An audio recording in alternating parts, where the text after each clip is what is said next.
तो जैसलमेर और उसके इलाके में एक फोर्ट तो हो नहीं सकता, बहुत सारे फोर्ट्स हैं। जैसलमेर फोर्ट हमने देखा, खाबा फोर्ट देखा, उस तरह के और फोर्ट्स बिखरे पड़े हैं।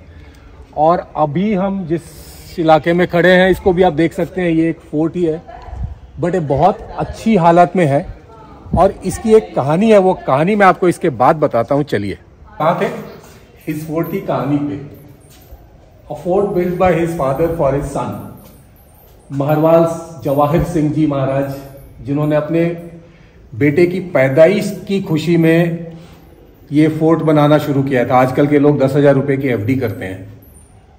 और 1930 में शुरू किया, 1944 में फोर्ट बन तैयार हो गया और 1947 में आज़ादी मिल गई। उसके बाद ये जैसलमेर जो है वो इंडिया का पार्ट बन गया। और उसके बाद गवर्नमेंट ने और कोई भी फोर्ट बनाने की मनाही कर दी।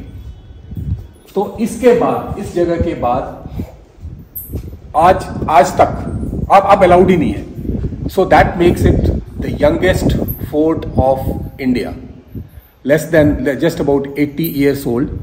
और अभी ये इतने अच्छे शेप में इसीलिए दिख रहा है क्योंकि अब ये फोर्ट नहीं है, अब ये एक रिजॉर्ट में कन्वर्ट हो गया है।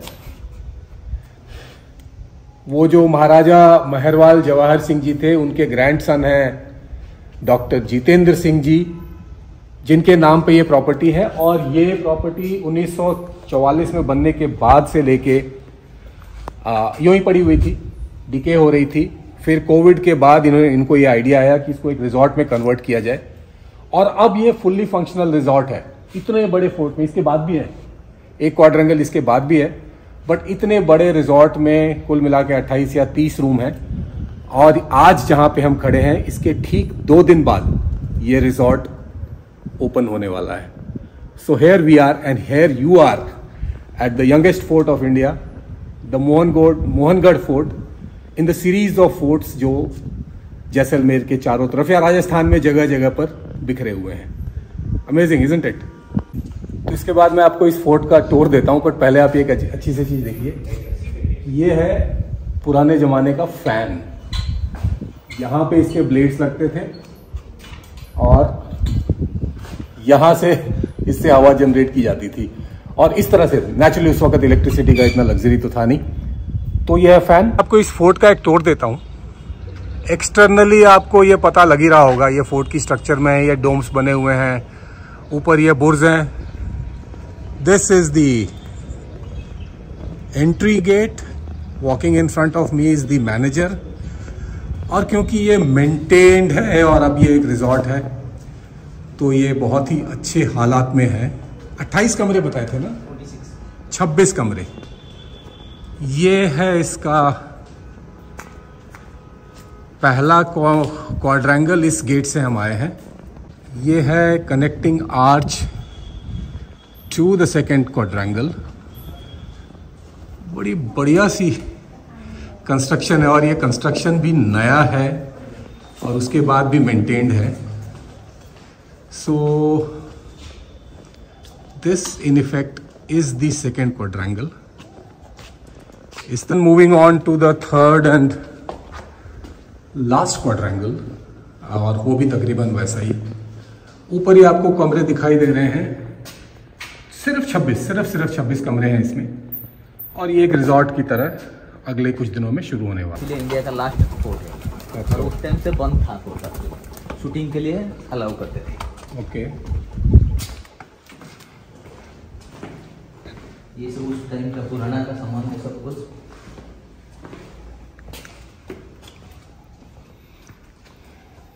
कितने कमरे हैं इसमें? इसमें 26। बस 26 कमरे हैं इतने बड़े इसमें? उसमें तो वो तो प्रॉपर्टी होटल के लिए थोड़ी बना हुआ था सर। वो तो बना हुआ था रहने के लिए उनका। तो अभी क्या है, होटल में कन्वर्ट किया, जैसे हो सकता है जिसमें बाथरूम बन सकता है, तो ऐसे बना के फिर होटल में कन्वर्ट किया गया। तो आप उड़ीसा से कैसे पहुंच गए यहाँ? मैंने तो ऐसे जैसलमेर में था पहले। अच्छा, पहले से जैसलमेर में थे। बट एक बात है इन फोर्ट्स की, ये बिल्कुल ठंडे हैं। इस सैंडस्टोन की वजह से, सैंडस्टोन की वजह से, और दीवार बहुत चौड़ा है।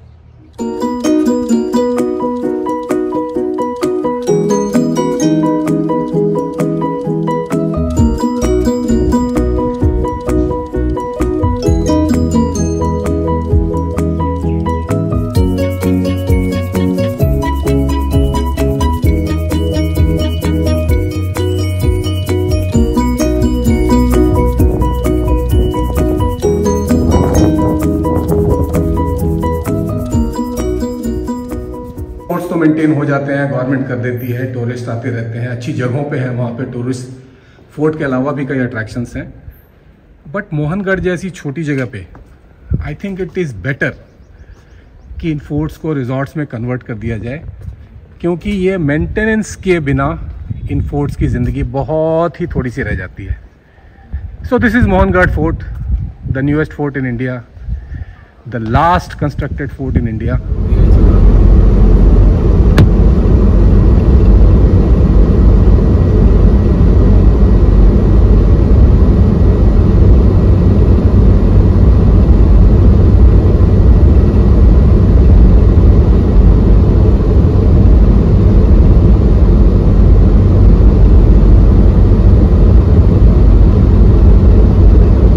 जैसलमेर की कड़ी में ये एक और पड़ाव, हाँ, ये है जैसलमेर।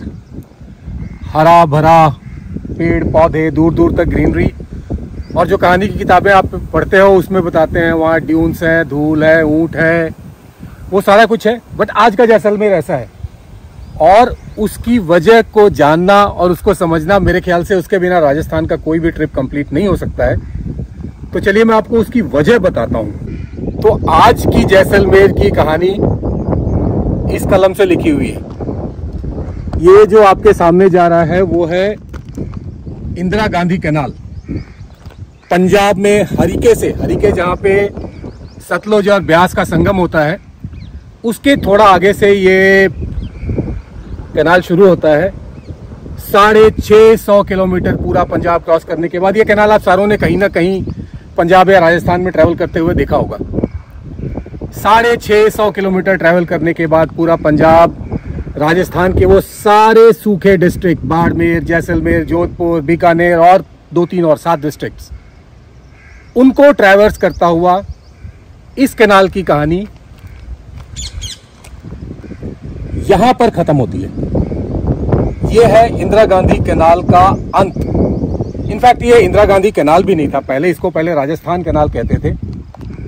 इंदिरा गांधी के असैसिनेशन के बाद 1984 में राजस्थान कैनाल का नाम बदलकर इंदिरा गांधी कैनाल रख दिया गया, क्योंकि आप सारे 1984 के, ज़्यादा से ज़्यादा लोग 1984 के बाद पैदा हुए हैं, तो उन्होंने यही नाम सुना होगा। तो ये है राजस्थान कैनाल, और अब इंदिरा गांधी कैनाल राजस्थान की लाइफलाइन, और राजस्थान वर्तमान जिस भी शेप में है वो इसी कैनाल की बदौलत है।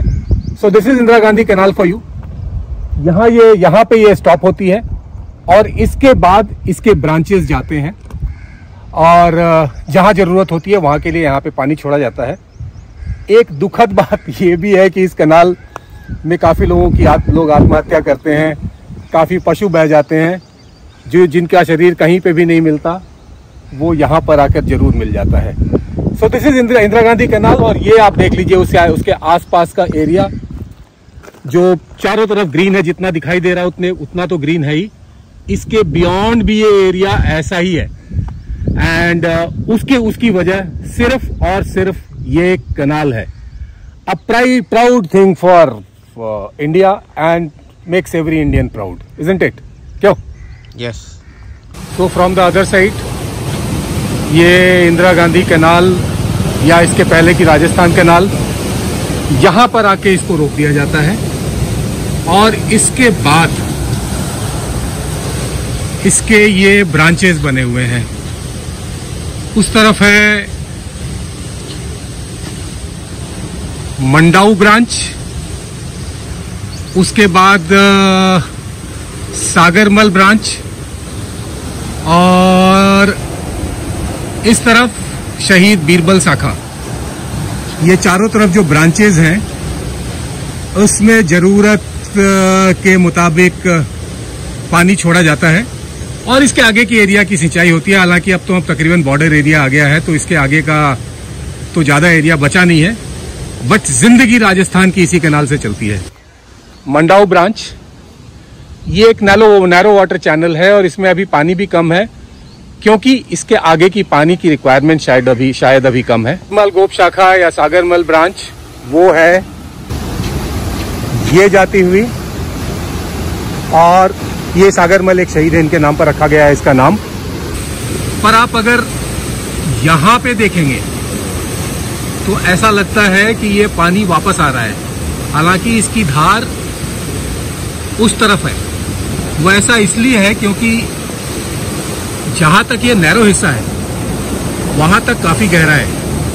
तो जो पीछे इंदिरा गांधी कैनाल से पानी इसमें छोड़ा जाता है, पहले इस गहरे खड्डे को भरता है और फिर इसको ओवरफ्लो करने के बाद ये उस तरफ जाता है। तो जहां तक ये नैरो कैनाल है वहां तक पानी का बहाव उल्टे डायरेक्शन में अपनी तरफ दिखाई देता है और इसके आगे वो आगे की तरफ जाता है। So that's a construction thing. और आप देख सकते हैं कि इसके चारों तरफ हरियाली ही हरियाली है और उसकी वजह है ये आपके सामने जाती हुई राजस्थान की लाइफलाइन। और तीसरी शाखा है बीरबल शाखा, वो जा रही है आपके सामने। आगे जाके भी इनके और ब्रांचेस बनते हैं जरूरत के हिसाब से, बट इस तरह से पानी का डिवीजन होता है और इस तरह से राजस्थान की जिंदगी चलती है। इमेजिन करना भी मुश्किल है कि अगर ये वाटर चैनल नहीं होता, अगर ये कैनाल नहीं होता, तो राजस्थान की हालत आज क्या होती। So amazing actually, really.